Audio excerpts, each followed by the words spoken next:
orders of hundreds of millions or more YouTube videos, or billions, public YouTube videos. And for a user to be able to find the information they need in this vast ocean of possible content, it can be quite hard, especially if it's something they could be interested in, but they don't know about yet.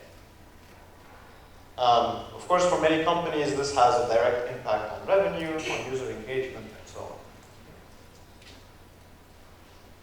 So now that we have kind of an idea of what recommendation is, let me give you kind of a simplified view of the architecture of such systems. Okay, so typically, especially at very large scale, the recommendation problem is split into two phases.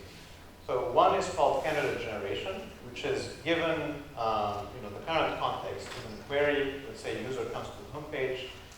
We want to go from the entire corpus of, say, all the possible videos on YouTube to a few candidates that are relevant to this user, but that might not be all relevant. It's just a list, let's say, of order of hundreds of videos, maybe a couple hundred videos that are relevant, that might be interesting.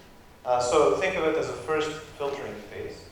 And the second phase is a ranking phase where I look at these candidates perhaps in more detail, and then I choose a few of them, maybe 10 videos to show to the user.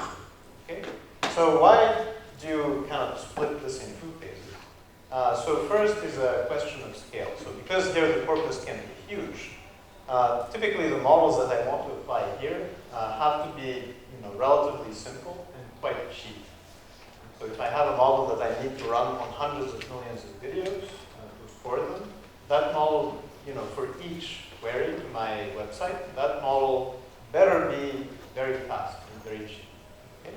However, now once I have narrowed it down to, let's say, a couple of hundred possible items, then I can run a more expensive model. Okay? Something that takes maybe features, that has a neural network that has more layers, and so on. Okay. So of course this is simplifying the picture quite a bit. For example, at the last step, beyond just showing relevant items, you might want to do other things like filter out bad content. In YouTube, if, for example, the user explicitly disliked a particular video, even if the recommendation engine thinks that video is relevant, maybe I don't want to show this video. Or if it's something that the user already consumed. So maybe I don't want to show it. Okay, so that's the overview, and then we'll spend some time talking about candidate generation and ranking. Now, before we start talking about candidate generation, let me define a little bit of terminology. So I tend to use some terms kind of interchangeably. So mostly I'll use query for any information I have about the current context. So it's the user that comes to the website. If you will, it's any event that triggers a recommendation. So a user comes to the website, or I'm watching the video, and I want to recommend the next thing that they're going to look at. Okay? And the features can be, the ID of that user, maybe past the history of previous videos they've watched, and so on. And the other important term is an item. So think of this as just whatever entity you want to recommend. In the example of YouTube, it's the video. Let's say in the example of Amazon, it's a product to sell on. Is this part clear so far? Okay. So now let's look at candidate generation. So again, the problem is given a query or given some context, we want to go from the entire corpus of items, possible items, to a few candidates that are relevant to this context. Now, the main kind of notion that I want you to understand, and it's the main technique that is used in most recommender systems, is the notion of learning an embedding representation for both the items and the users. So what do I mean by that? So if I have a way to map the given context to some vector, some abstract vector space. Okay, so think of it as this arrow. So this represents my query or my current context. If I also have a way to map each possible candidate, so each possible item in my corpus, to another vector. So here I have 5 possible candidates numbered from 1 to 5. And if I also have some notion of similarity in this vector space, then given the query, I can return the items that are the most relevant to this particular query. Okay? So now the notion of similarity, so the similarity measure, there can be multiple measures. Some of the most commonly used ones are dot product and cosine. And so here I wanted to show this quick example just to emphasize that the type of similarity measure we use can be quite, can change the result of representation quite drastically. So in this particular example, if I'm using dot product, right, to rank these items given this query, so you know that the dot product of two vectors, think of it as the norm of the projection of one vector onto the query vector. Okay? So it's that multiplied by the norm of the query itself, but the norm of the query is not changing. Right? So it's the same scalar that's multiplying all of those scores. So I can just think of this point, the projection of each vector. So if I draw these projections, then according to this metric, item 3 should be ranked at the top, then 2, then 1, then 4, then 5. So now the other similarity measure that's quite popular is cosine. Okay? And there's a simple relationship between dot product and cosine. You know that the dot product of two vectors is the cosine of the angle between them. Here I'm using notation a little bit. Times the product of the norms of the two vectors. Okay? So if I'm saying now I'm ranking according to cosine, in other words, I'm ignoring the norms of the vectors. All that matters is really the angle now. So here again, if I look at this picture, it's quite easy to rank these items. I just need to look at the angle between the query vector and the candidate vector. And here the smallest angle, so the smaller the angle, the better for recommendation. The smallest angle is item 4, then 5, then 3, and so on. And so you get the picture. The similarity measure is quite important. Now, I told you how to sort of score the different items given the representation, but of course we have to come up with the representation in the first place. Okay. So let's talk a little bit about that. And now, traditionally, the literature on recommender systems was kind of distinguished in two types of techniques. Nowadays in current systems, they tend to be mixed, but just for the sake of illustration, so these two techniques are called content-based filtering and collaborative filtering.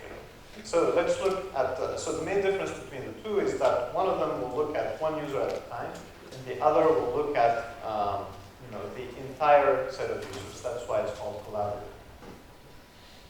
So let me give an example for content-based filtering. Let's say we have these videos on YouTube, and maybe they have certain metadata associated with them.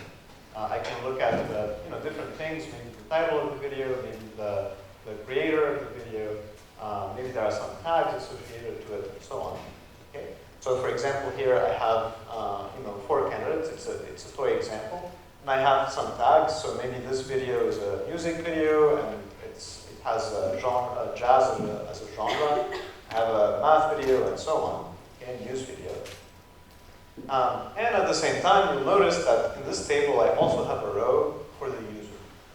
So first of all, how do I come up with such a representation for the user? Because this space of features makes sense for the video. I can come up with such metadata. But the user is some different entity, right? It doesn't, a priori, it doesn't live in the same space. So any ideas how I can come up with such a representation? I heard previous views. Exactly, that's exactly right. That's one very simple thing you can do. You can look at the history of watches of this user.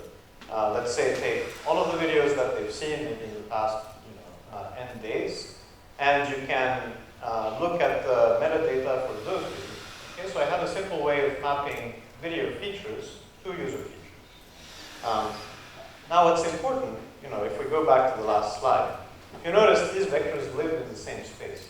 And that's something that's quite important, that at least for these metrics, for these measures to make sense, I need to be able to take dot products or cosines, so these vectors need to live in the same space. That can be surprising at first because these are different entities, but we can represent them in a common shared abstract space. So now, there are many ways to form sum. Maybe I can give different weights to different videos depending on when they were watched and so on.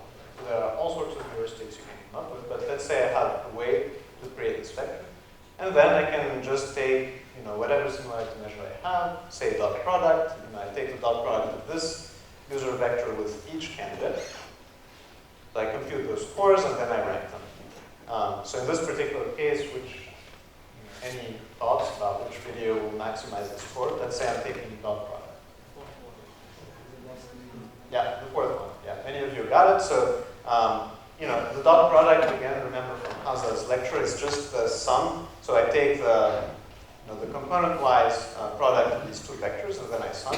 So it happens that this particular item has two shared features with the query vector. All of the others have less. So this one will maximize the score. So if I'm to recommend a single item, maybe that one is the one that has the highest score. Okay, so that was kind of a very brief example of content-based filtering. So the idea is that I will use, it's called content-based because I'm using the features of the item, okay, to define a similarity measure. Now, one advantage of this method is that I don't need any information about other users. So I can do this completely in isolation for this particular user because I can just look at, for example, their past history, and as kind of a byproduct of that, I'm very good at capturing the niche interests of this particular user.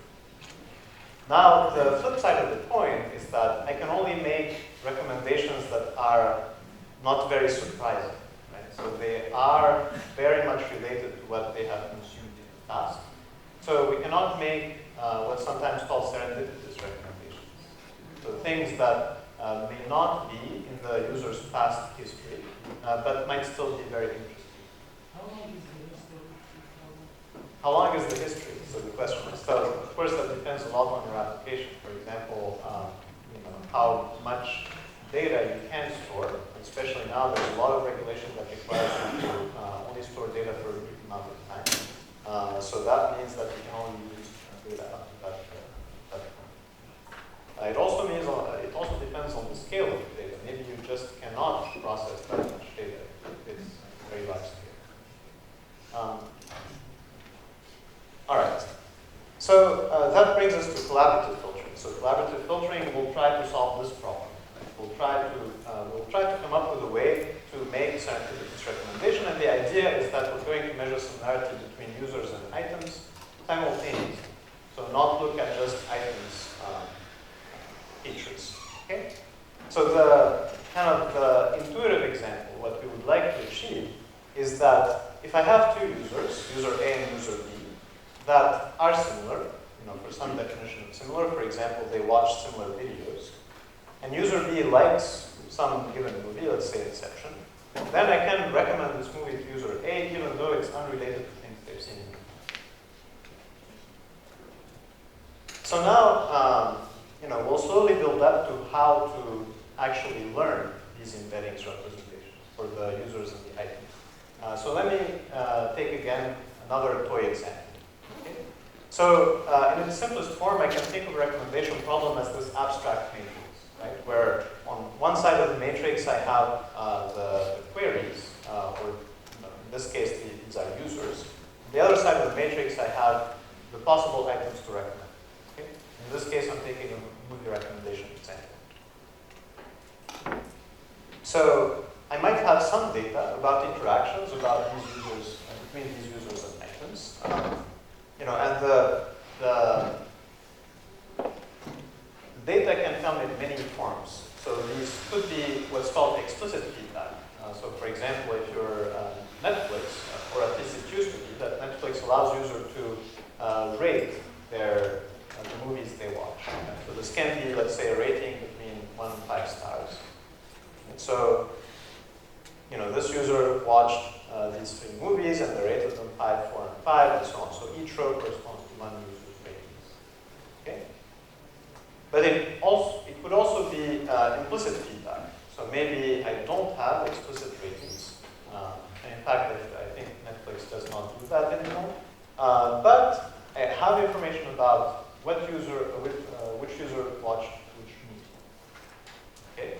And chances are, if you watched a movie, then you're probably interested in it. Maybe you don't like all the movies you watched equally, but it's a good signal.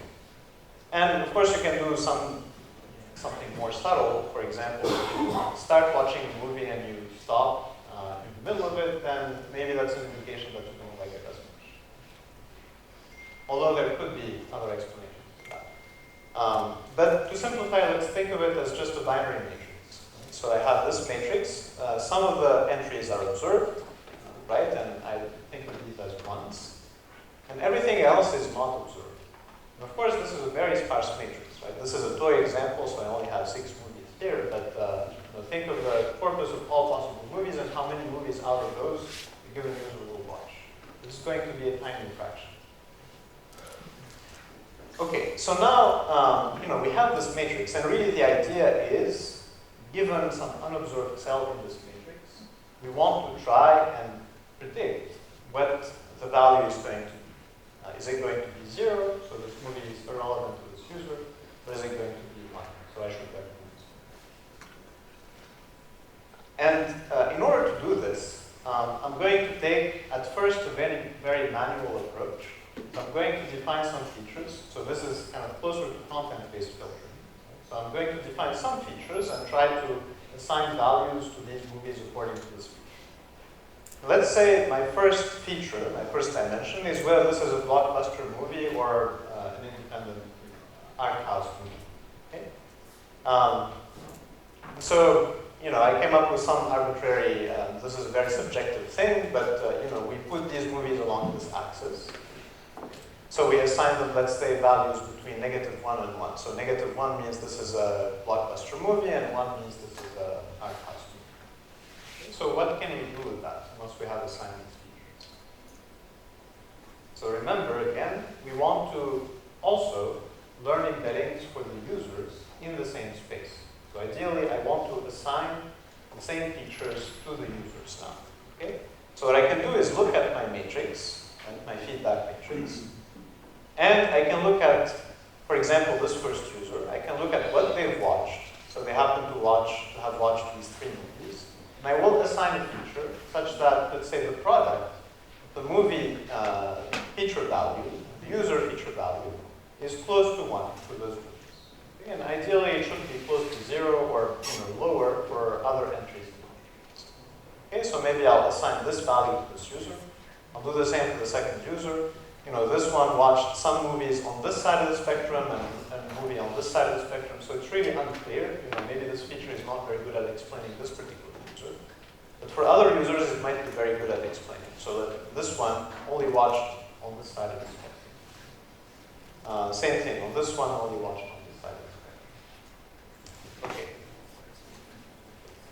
So now if we go back to our matrix, I can think of it as assigning, again, one scalar value for now to each movie and one scalar value to each user, such that the product of the two should be high for the values that are equal to 1 in this observed matrix. Okay? And this is a very simple model. It's a single scalar per user and per feature, so of course I won't do a very good job, even on this tiny matrix. Now what you can do is, of course, add a second feature, a second dimension. And let's say, this is a manually picked feature. Again, it's is the plot of the movie complex or simple? Or think of it as, is this an adult movie or a kid's movie, let's say. Then I keep the first feature, but then now I have a 2-dimensional vector. So think of it as assigning one vector in this box of -1, 1 by -1, 1 to each one of these movies. And once I have done that, I can do the same thing for the users again. I will look at my feedback matrix, and now of course I have a 2-dimensional vector for each movie and for each user. So let's say the dot product of the user and the movie should be close to 1 if this is a 1 in my ground truth matrix. So I do that for each user. Then I'm done. Okay, and of course you can imagine that you generalize this. You can do it for d dimensions. And the more dimensions you have, probably the better you can explain the patterns in your data. Okay? So here's a quick question now. Let's say, now this user comes to my homepage, and I want to recommend some movies for this user. And of course, my corpus of possible movies will be much bigger than this. So there are those 6 examples, but maybe I have these other loop boxes. So what would you do? I think I would recommend movies in the right bottom quadrant. Yeah, so the answer is I would recommend movies in the right bottom quadrant. And that's right. So more precisely, what you would do is really score each one of the possible items, theoretically. So you would go one item at a time, compute the dot product of, so let me draw these vectors. So this is my query vector now. These are all my possible candidates, all of the items.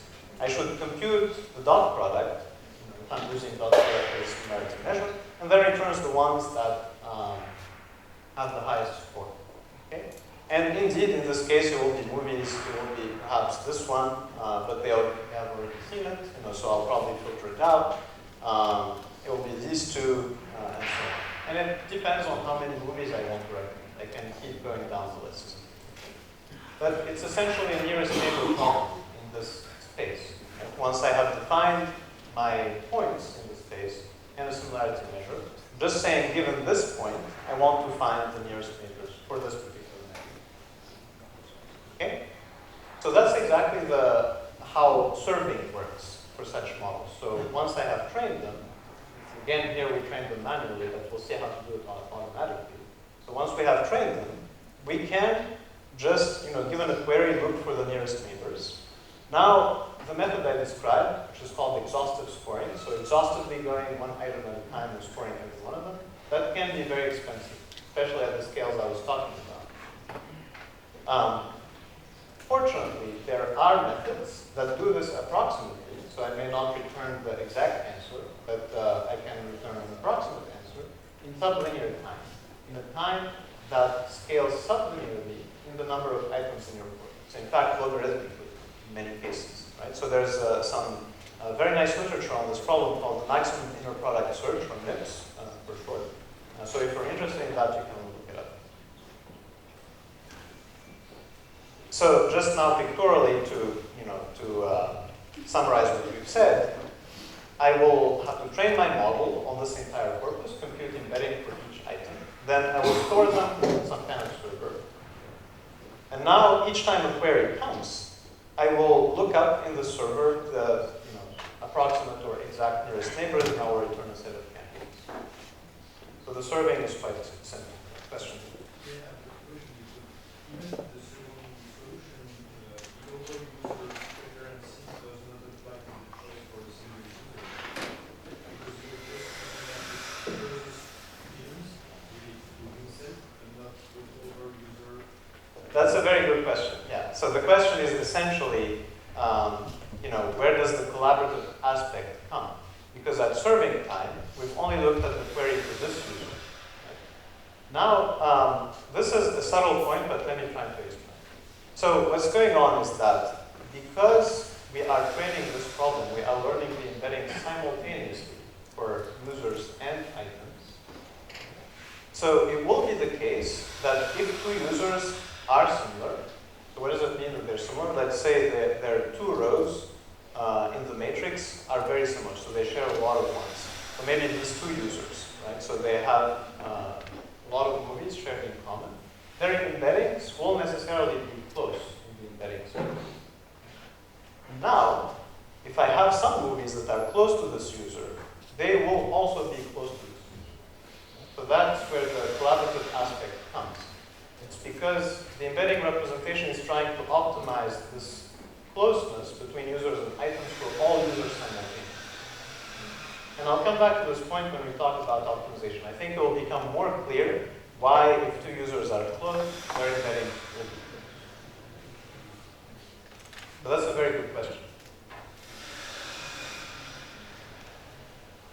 Okay, so now comes the fun part of how do we actually learn these embeddings. So on this toy example, just for illustration, I thought, okay, let's just manually come up with some features that will try to explain this pattern.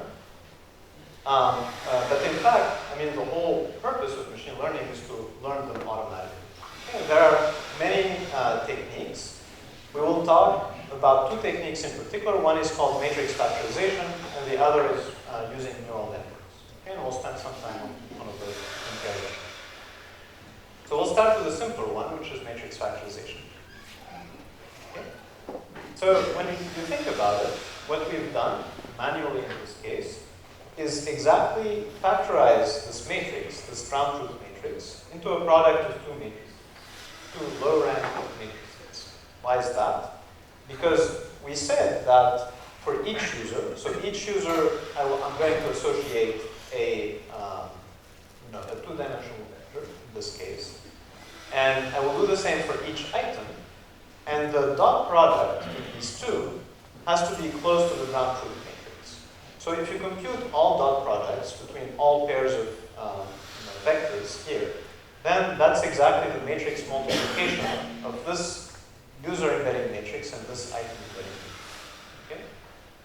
So I'll let you think about it for a second. It's not hard to convince yourself that that's exactly what we're doing. We're taking pairwise dot products to compute the matrix. So if I call this matrix U and this matrix V transpose, then I can formally think about this problem as approximating my ground truth matrix A by the product of these two matrices. And of course, by construction, I mean, in this case, the product of these two matrices will be rank 2. So this is a low-rank approximation problem. And now comes the question, now that I have formalized the problem, I can define a loss function, right? Because we've seen that one of the crucial steps is to define the right loss function, and then I can select an algorithm to minimize this loss function. And that will be my machine learning. So, we know that the problem is to approximate this matrix. One simple thing you can come up with is, let's say you want to minimize the squared error. Okay?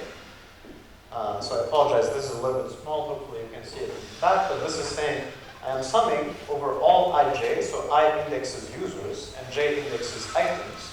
So I'm summing over all ij, aij, which is the ground truth, minus the dot product between ui and bj, which is the prediction of my model, raised to the power 2. So this is a least squares problem, or a mean squared error problem.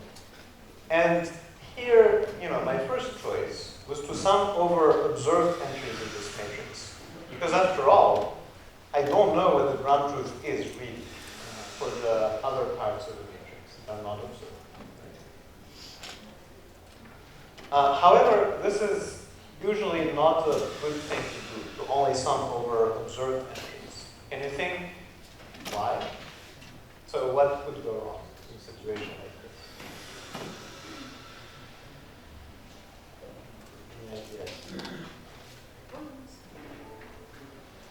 Yes, that's a very good point. So my model could simply predict 1 everywhere.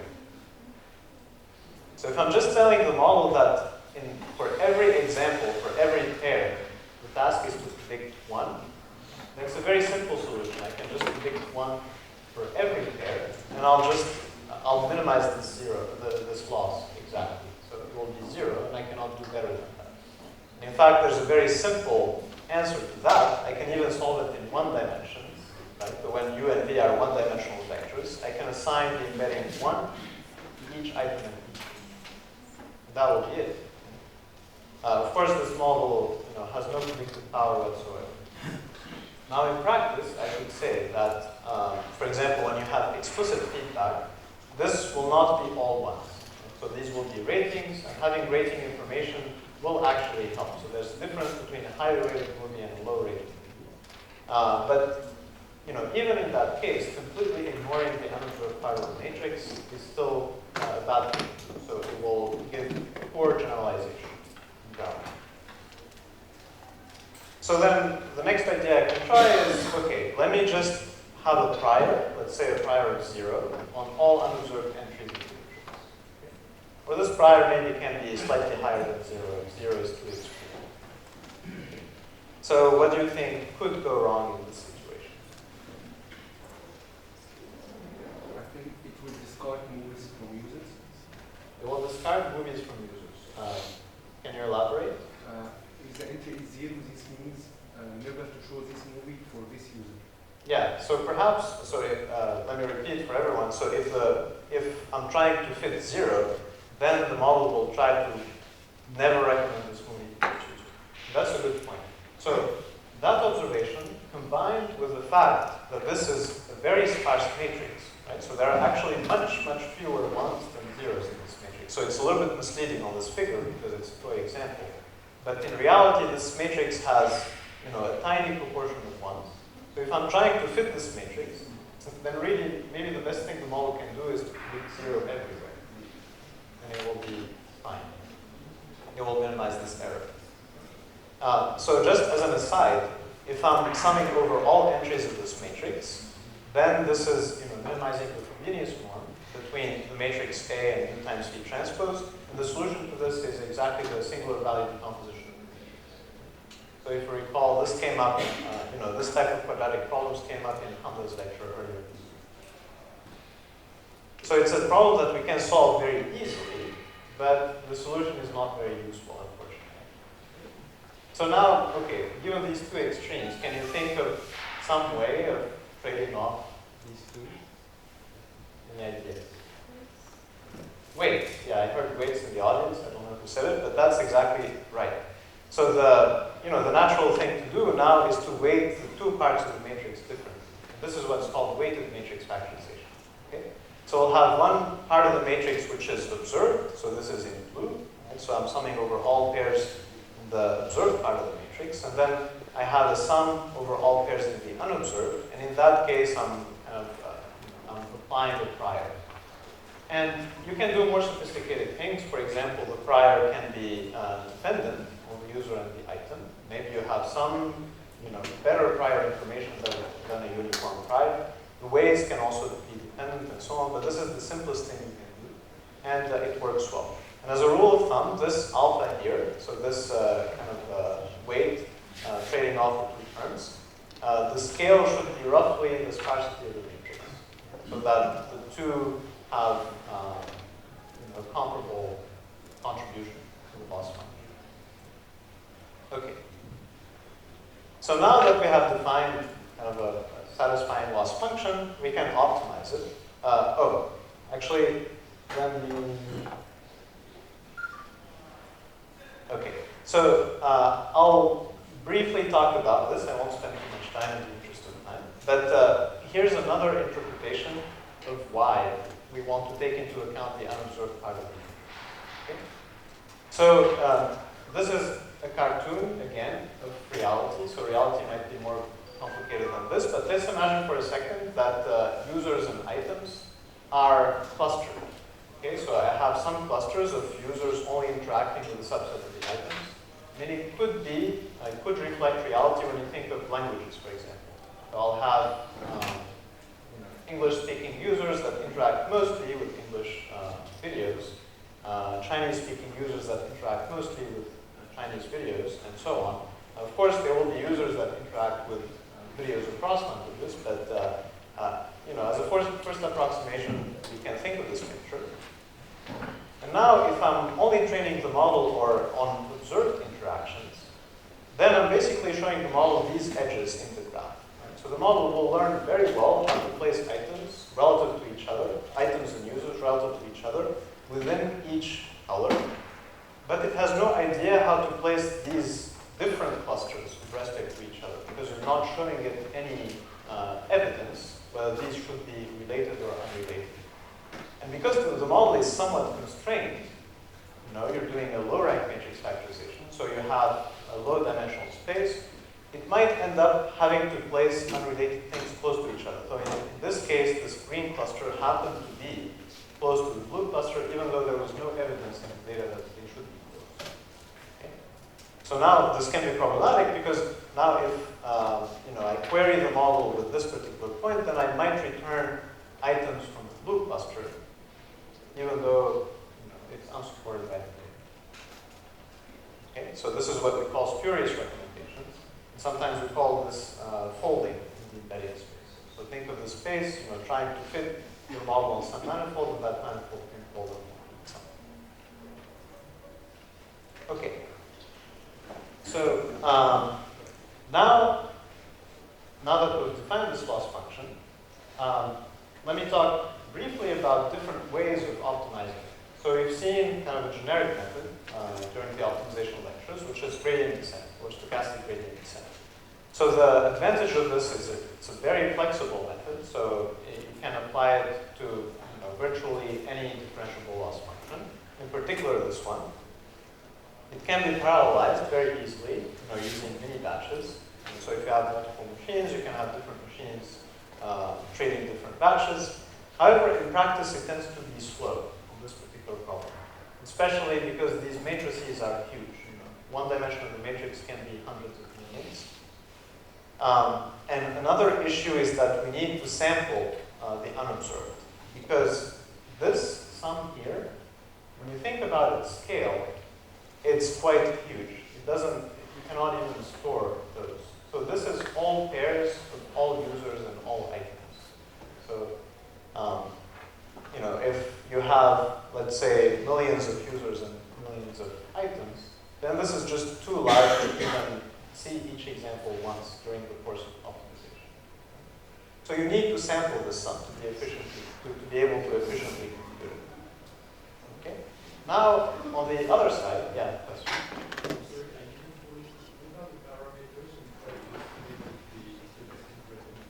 Very good question. So what are the parameters in this model that we're trying to learn with stochastic gradient descent? It's the U and V matrix. So let's go back to a few slides ago. So this is my training data. Okay, so this is my ground truth matrix. And these are the parameters of my model. So it's a user embedding matrix and item embedding.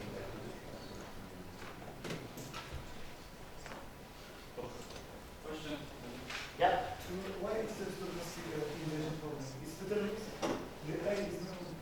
So the question is, why is it a stochastic optimization problem? So the solution method, the algorithm is stochastic because I'm doing mini batch gradient descent.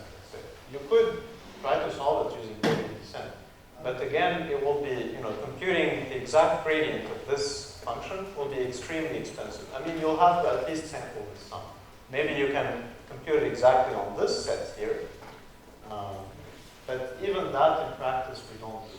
So we do a mini batch on the observed side and another mini batch on this side. Perhaps a bigger mini batch here because this sum is much larger. So you need to estimate it more carefully. Question? The alpha here playing the role of regularization?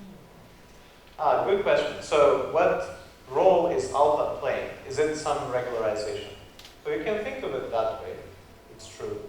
So I tend to think of it more as applying a prior to the model, right? But it does play a regularization effect in the sense that if I don't train the model with this part of the loss, then I will not generalize. As I said, you can be in these very bad cases where the model will have very good loss, but it has no predictive power at all. Very good questions. Any other thoughts?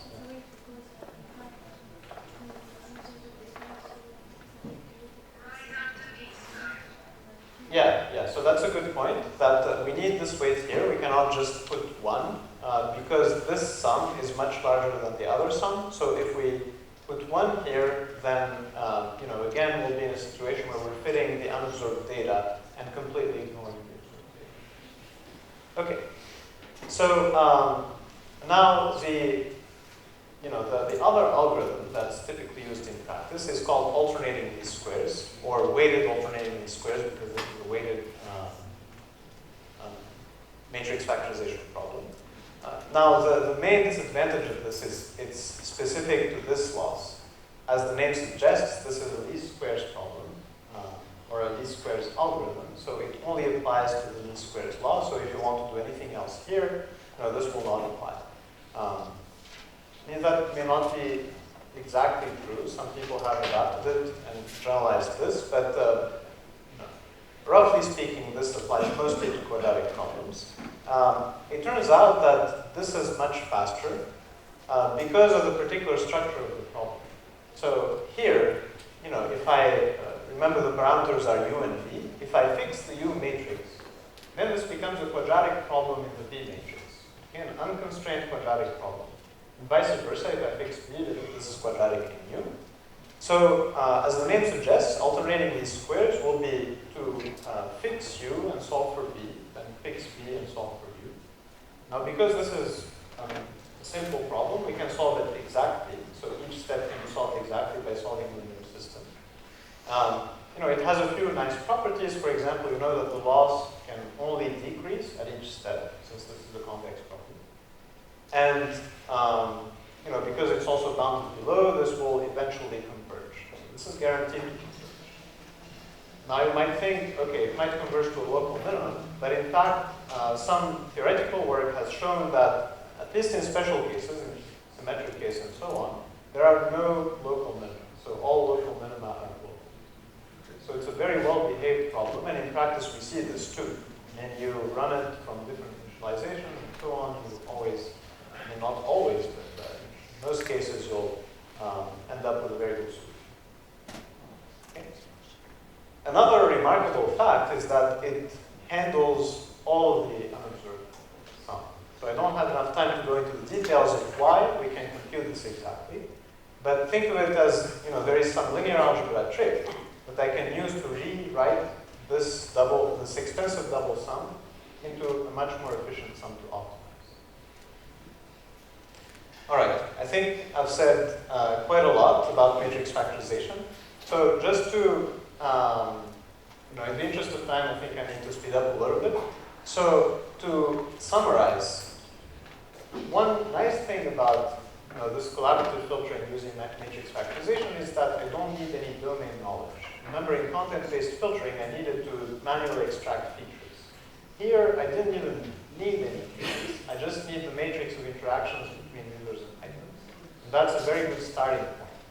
Of course, you can do better if you have features, but this is enough as a starting point. So I'll let the model automatically learn these kind of abstract features embedded in these embeddings. Now, the disadvantage of that is that it's limited to that. So it's only bilinear models. If I have context features or item features, it's not clear how I can use them, how I can incorporate them into this model. That's what we will try to do now in neural collaborative filtering. So this is learning embedding models using neural networks instead of matrices. All right, but before I start this section, any questions?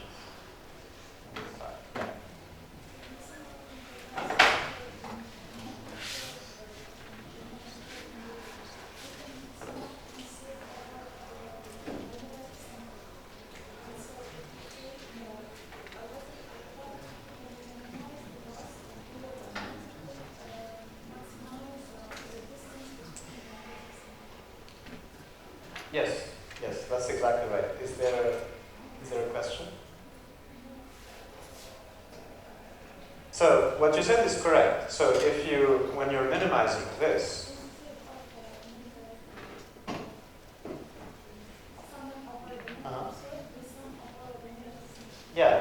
okay. The observation is that instead of summing over all the unobserved here, we can sum over negative samples only. So this is what I meant by we need to sample unobserved. So this sum is just too large to optimize exactly. So in practice, what we do is, let's say for each I will sample a few items j out of this sum that the user has not seen, and I will treat them as negatives. And this, in its own, I should say, is a vast topic. So I haven't told you how to sample these negatives. So the most naive thing you can do is perhaps to sample them uniformly. But to learn faster, so you can do hard negative mining, in the sense that maybe a lot of items the model already knows are completely unrelated. So it doesn't help the model that much to sample those items. Instead, I should sample items that the model thinks are close to this current UI. Then I'll try to push them away a little bit. And you can find all sorts of results on what works best and so on. Different sampling methods. Okay. Yeah.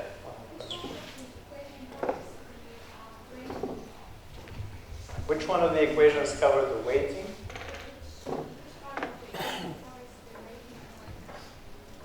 So the weighting happens, so this, at least in this example, it happens here.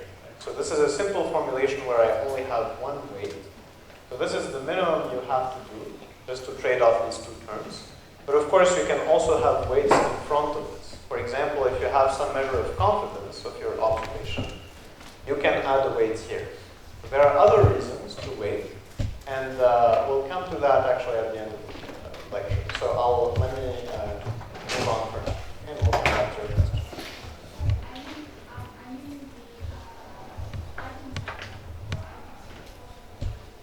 The rating, sorry, I misheard.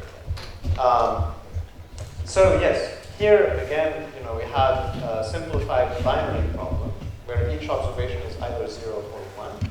If I have an explicit rating, then this ground truth matrix, this Aij, can be the rating itself. Yeah, good question. All right. So let me move on to the second part, and then, of course, if you have questions, keep them at the end, but I think we need to. So now, again, when we're trying to train a neural network now to learn embeddings, one of the main advantages is that it will address the limitations of matrix factorization. So by definition, it's a nonlinear model. If I'm using a neural network with nonlinearities, it's very easy, at least in principle, to incorporate features. I can just feed more features into it.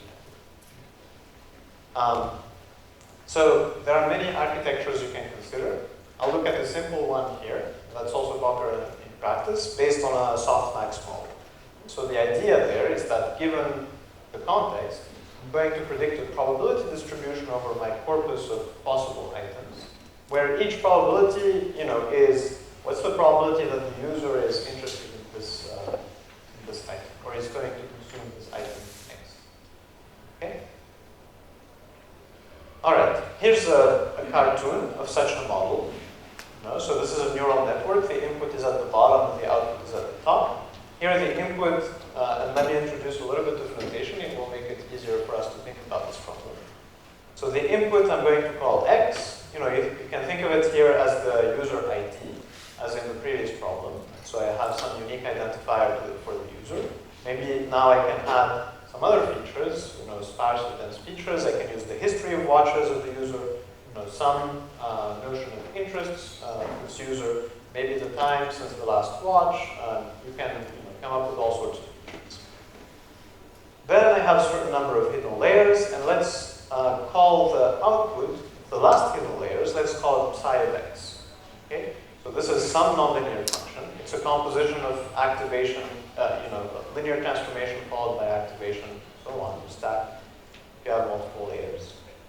It's called psi of x.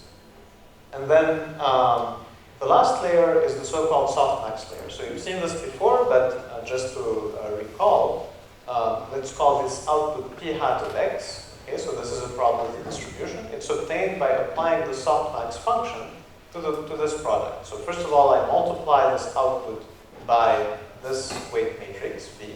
Okay, so it's psi times V transpose. And then I take the exponential and normalize.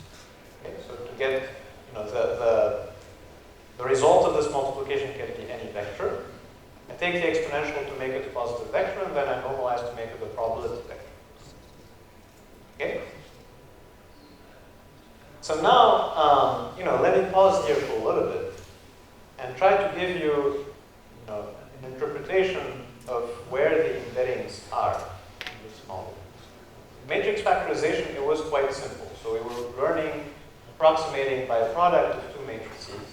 One matrix was representing the user embeddings, the other the item embeddings. So where are the embeddings hiding in this model?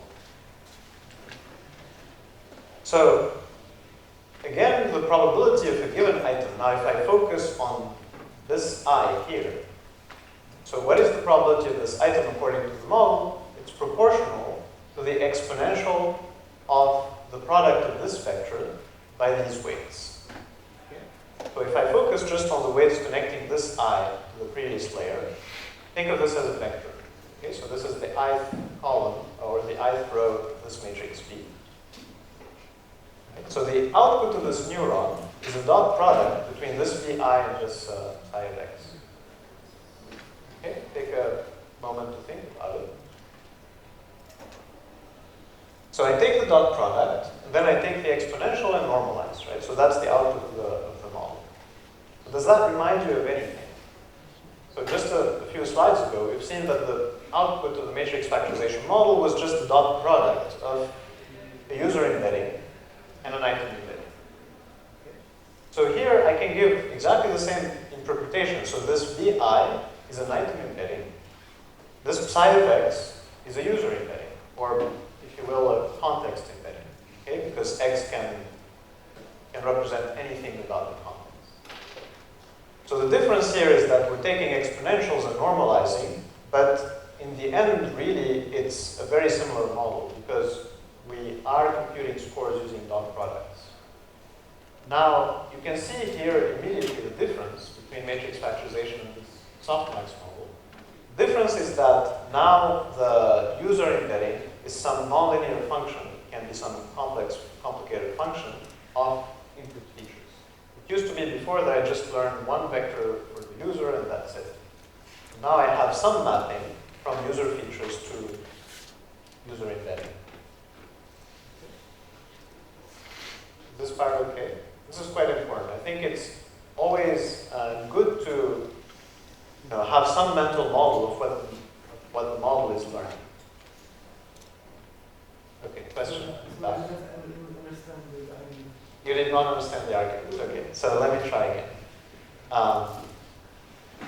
Okay, so recall that in matrix factorization, the output of the model was just the dot product of two vectors. One for the user and one for the item. Here it turns out that the output of the model is quite similar. So we are still taking a dot product between two vectors, right? So between the output of this layer and this vector of weights connecting this layer to this. So this part is clear. Of course, there are additional operations on top. I'm taking exponentials and normalizing.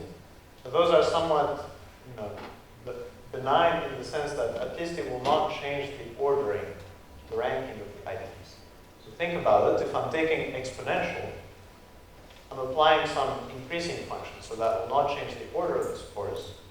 When I'm normalizing, I'm dividing by the same constant for every item, so I'm not changing the scores, the rank of the scores. So to know which item is the best, I can just look at the dot products. Okay? So now again, I'm taking the dot product of two vectors. This VI only depends on the item I. This is a special vector that I learned for item I. So I can think of it as an item embedding for I. This psi of x now is a vector that depends in some complicated way on the input vector x, okay, which represents my context. So I can think of this as my user embedding or my context. That's it. That's all there is to it. Yeah? You have a useful interpretation of psi of x. Is there a useful interpretation for psi of x? Yeah, so it is that. It is an embedding for the user. So think of the model as learning some representation of both contexts and items in this space, in exactly this space. So if this is d dimensions, then this is a d-dimensional space where first it learns a mapping, well, not first, but simultaneously it will learn a mapping from input features to this space.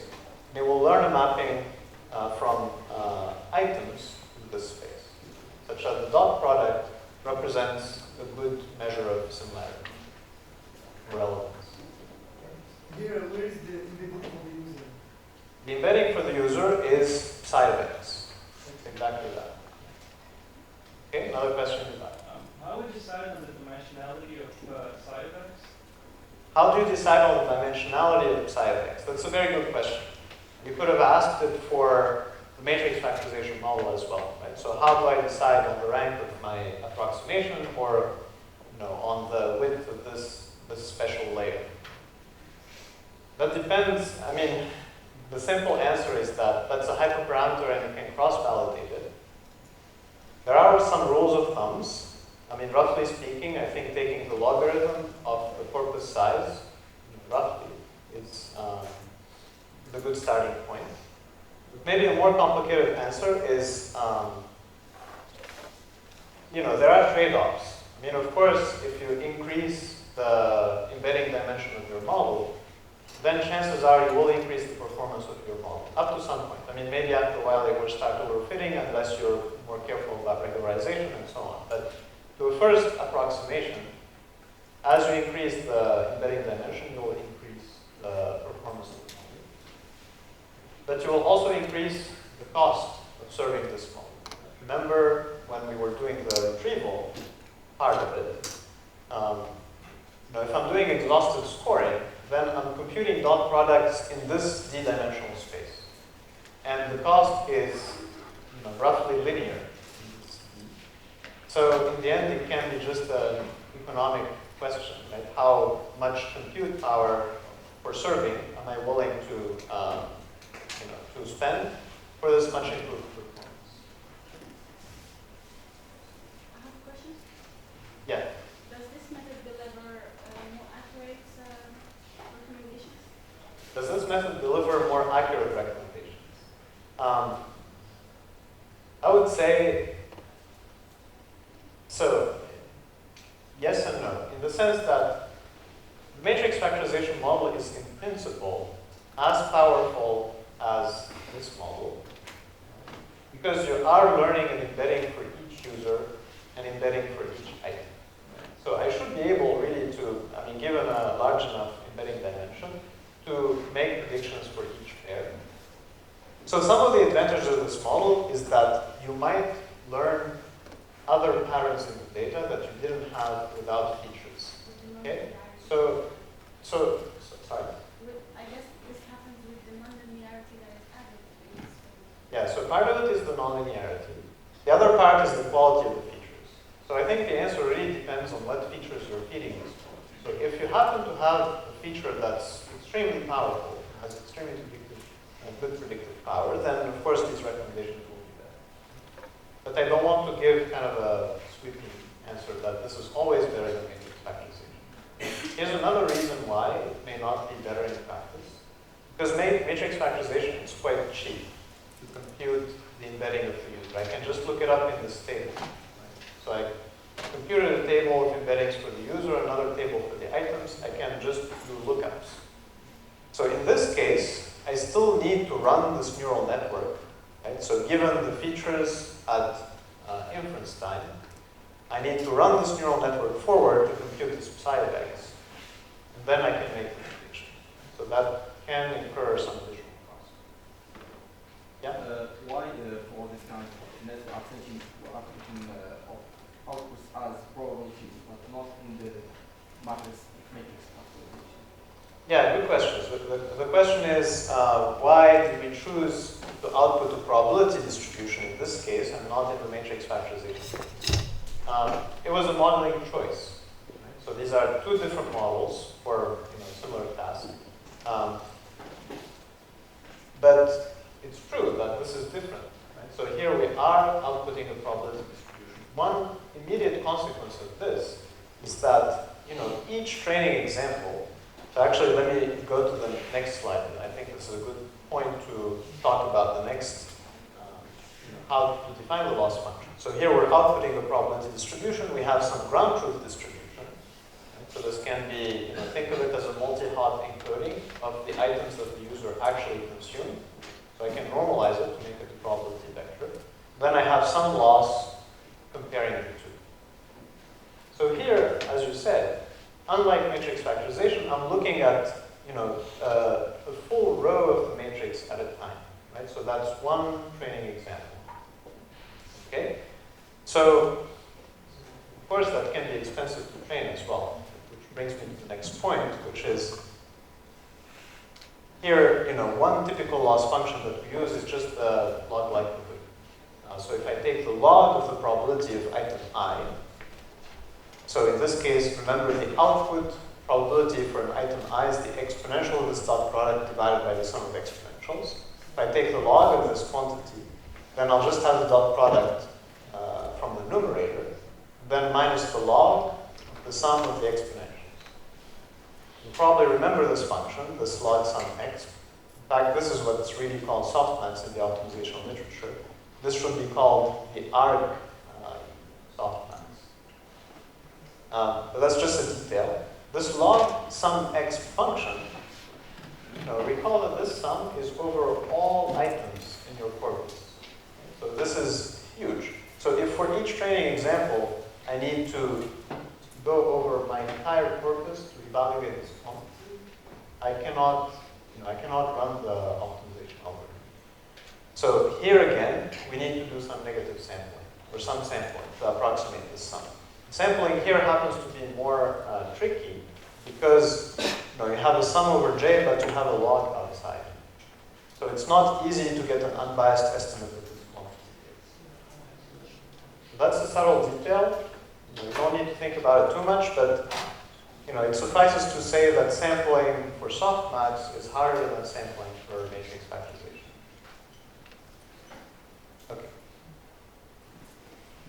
All right. So I think that concludes the part on candidate generation. So how to come up with models to generate candidates. So maybe a brief comment I will give you is, let me ask you a question. So far we've seen that this model generalized matrix factorization by replacing the user embedding by nonlinear mapping from user features to some user embedding. So what about items? What if I have item features? What can I do?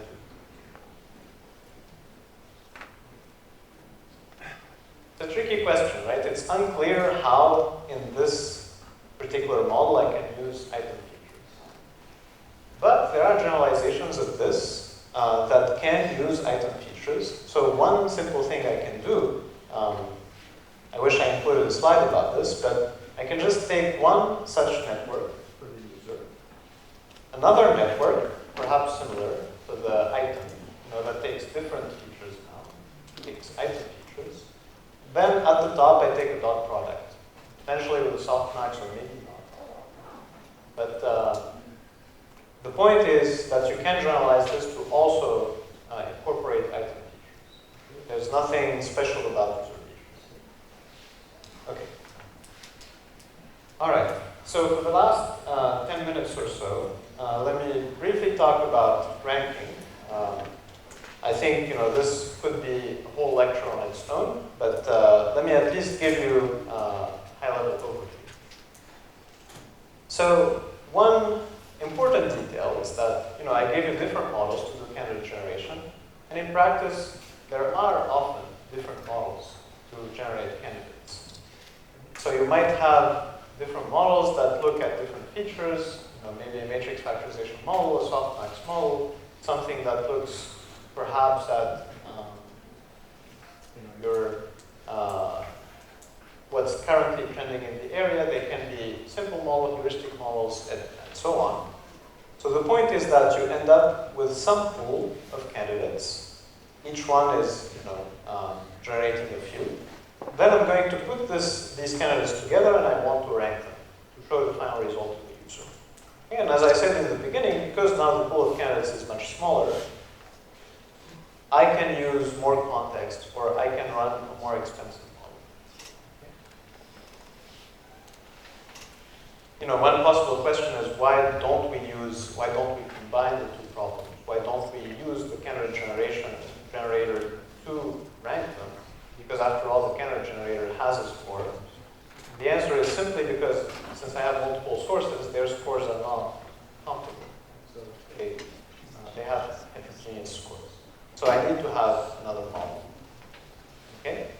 So now there are many ways to do this ranking. One of them is to learn, for example, for the movie recommendation problem, I can learn the probability that there is a watch given user features and item features. Now I don't need to have these special dot product structures anymore, because again, the pool of candidates is small. So for retrieval, I needed to have this dot product between embeddings because that's a problem that I can solve efficiently, that I can approximate efficiently, this nearest neighbor problem. But now, for example, one thing you can do is just mix, concatenate all of the features of the user and the item and have kind of a fully connected model. Given that both problems have similar features, why haven't you thought about using multitask learning approach to determine the outcome? That's a good question. So the question is, because both problems have similar features, can we use multitask learning to learn both retrieval and ranking at the same time? And I believe so. I have to say I'm not aware of it in practice, but why not? You could very well think about learning multitasking in a multitask framework. It has never been explored before. I cannot say it has never been explored, but I'm not aware of it.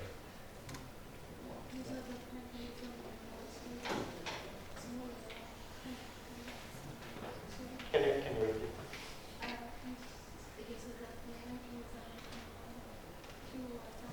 Yeah.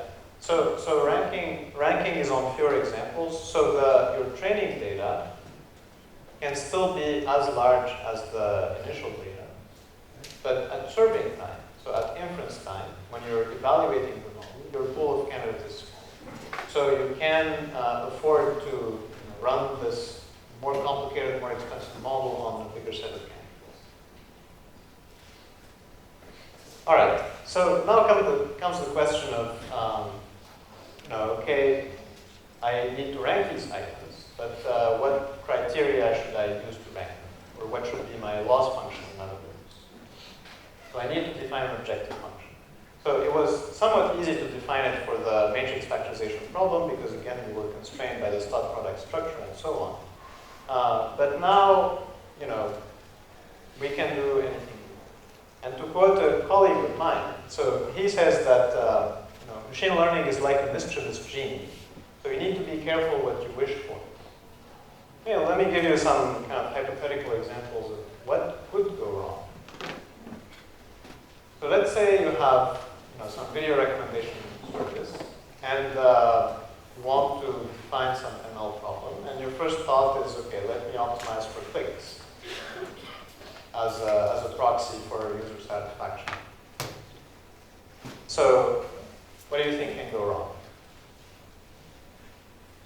Maybe someone can open one of the items, let's say a movie, and then you can something else. Okay, so this observation, so the observation was maybe someone can start watching a video and go somewhere else, and you don't. So that is a statement about the quality of the signal that we get, right? About the training data.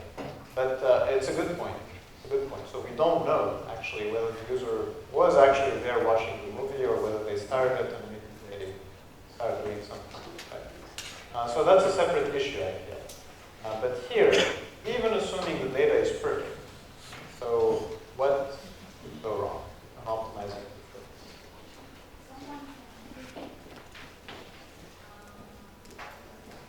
So the question is, if there are multiple clicks for the same movie by the same user, how do I count it?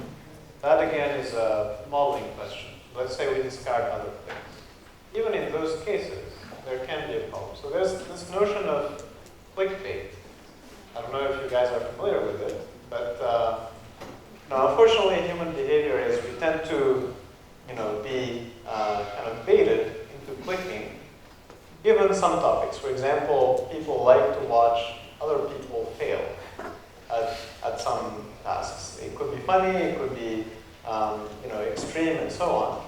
But the truth is, even if this generates clicks, this will not generate a good user experience or good user satisfaction. So the users will probably leave very soon after that.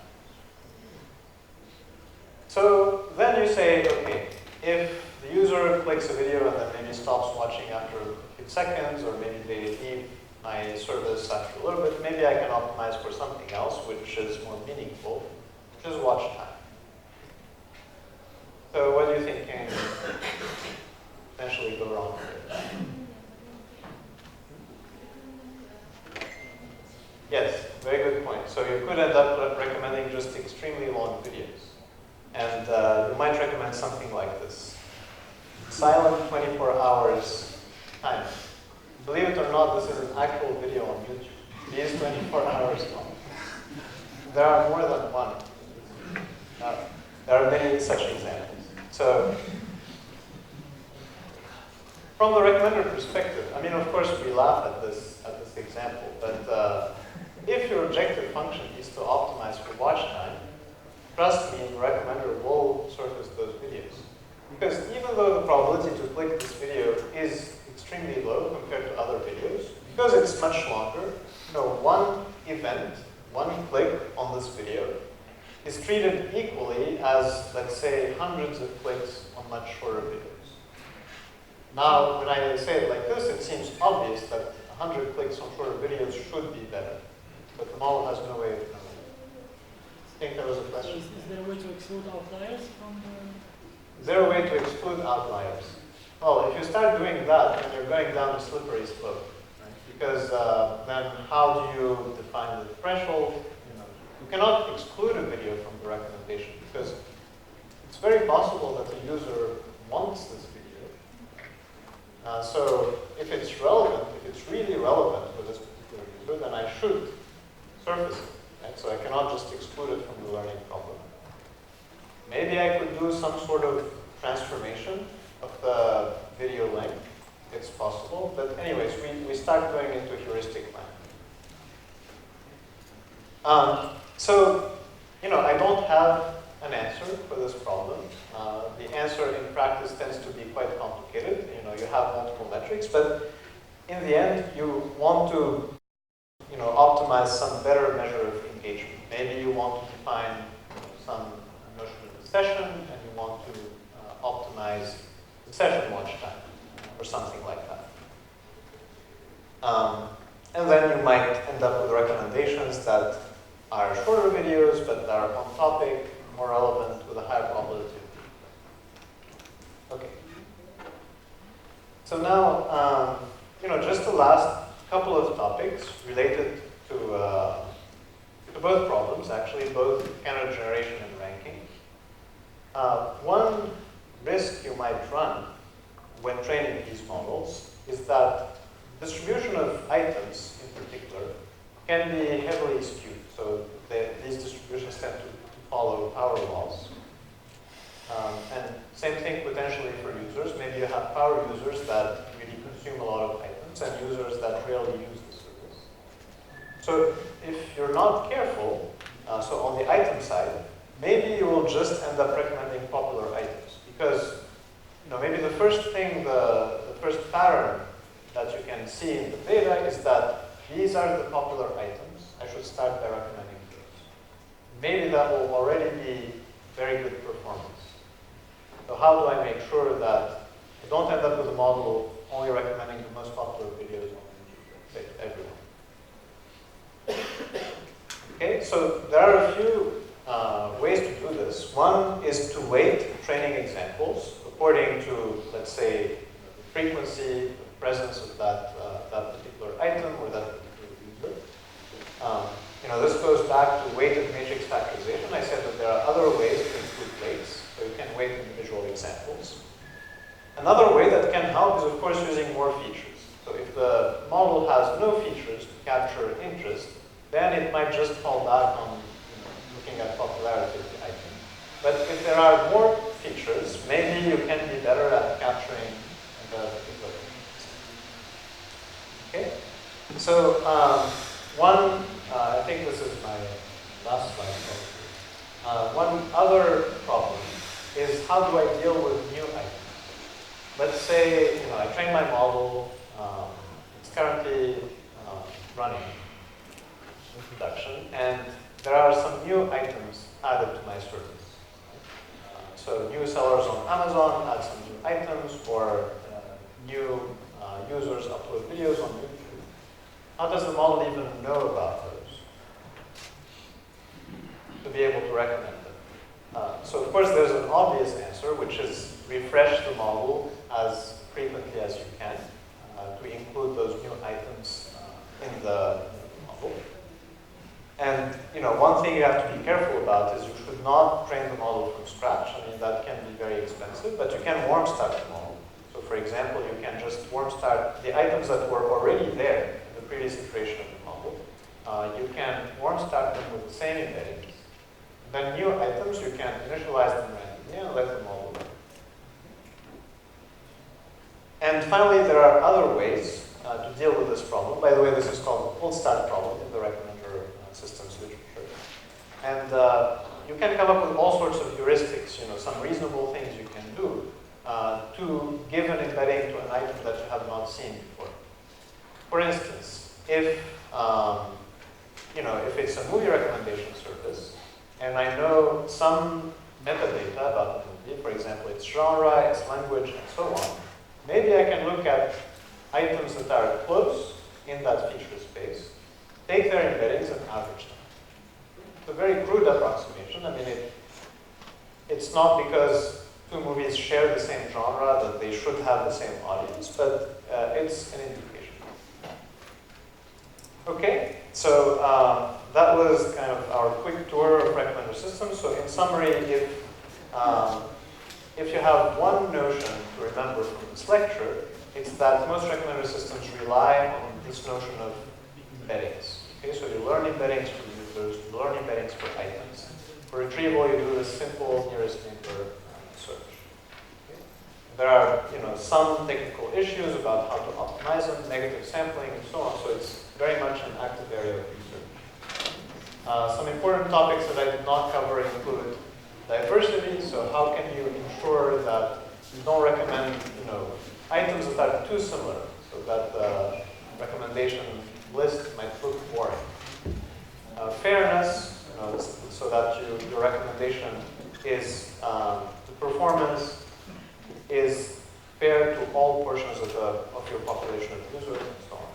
And just as a quick preview for this afternoon, so in this afternoon's lab, we will build a simple, but hopefully a working movie recommendation engine, so that should be fun. So I'll see you this afternoon.